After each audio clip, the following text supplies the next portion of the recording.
आज होछि भारतर प्रबाद पुरुष ओडिशार जननायक स्वर्गत विजु पट्टनायक 27तम पुण्यतिथि। यही उपलक्षे भुवनेश्वर विजु पट्टनायक पार्क ठारे प्रतिमूर्ति विजु सांस्कृतिक समन्वय समिति पक्षर प्रबाद पुरुष को श्रद्धांजलि अर्पण करा जायछि। विजु प्रेमी दुख रहीगला। आज पर्यंत विजु बाबू को भारत रत्न मिलला नहीं।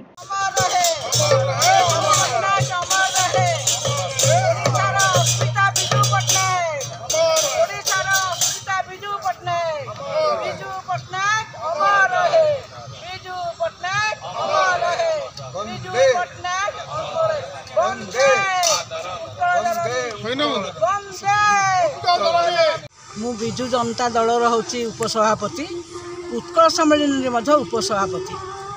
आज जहाँ नाम नहीं कि आम ठिया जो विजु बाबू से अमर आत्मार सद्गति हो।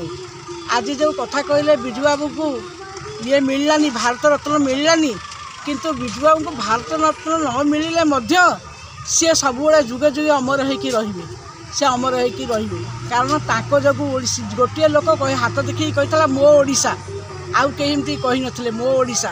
ए जो भाई कहले ज्ञाननगर से ही विजु बाबू ज्ञाननगर ये को मु जाइए से देखा देखी करुँगी से ज्ञाननगर से चलीगला आम ये पूरी स्वर्गद्वार मान्यता बढ़ी दी। 7-7टा प्रधानमंत्री आज जो महिला माने आज जो 50 भाग महिला माने आज आसी जो से कहते जीवन में मुझे चलीजी पुणी वर्षा भाया बारी भाया रही ना आज दल चलती 24 वर्ष है। पुओ आउ दीपादे आगे जाइए। आज महिला माने जिते उठी विजु बाबू जो विजु बाबू भाया लोक आ जन्म नेबेनी कि भाया ये माने ये जड़े कहीं ये नेबेनी। तेणु जो था से अमर आत्मार सद्गति हो आ से ओडिशावासी के आशीर्वाद करंतु।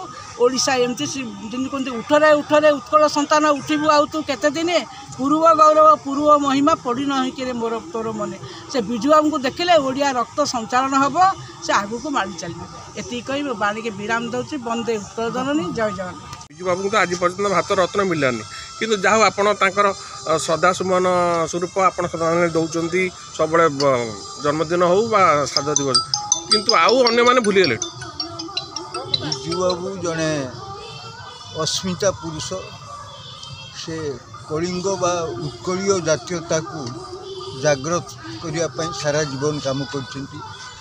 से जड़े दुस्साहसिक मनीष तांकर अमरकृति पारादीप राउरकेला जेते दिन थिबो विजु बाबूंकर जयगान सेते दिन हो। विजु बाबू कलिंग साम्राज्य बा कलिंग जातीयता को से एभली पृष्ठपोषकता करुले। से जेते अनुष्ठान जो गढ़ुले बा किए गढ़िले से से प्रोत्साहित करुले कलिंग शब्द को रखापी। विजु बाबूंकर अमर आत्मा ओडिशा को आशीर्वाद करूँ एवं भारत रत्न आम उत्कल सम्मेलन पक्षर मधुसूदन दास जे ओडिशार निर्माता ओडिया भाषा रक्षक ओडिया प्रदेश पर्यंत न था से एक महापुरुष को भारत रत्न दि जापारे।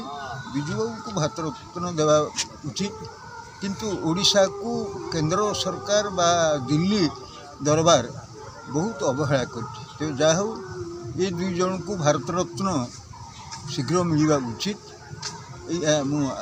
कामना कर। सांस्कृतिक सामख्य संगठन जड़े कर्मकर्ता सार कौन कहे आज तो स्वर्गत विजु बाबू तो कहले अनेक कथा कहले सर ना।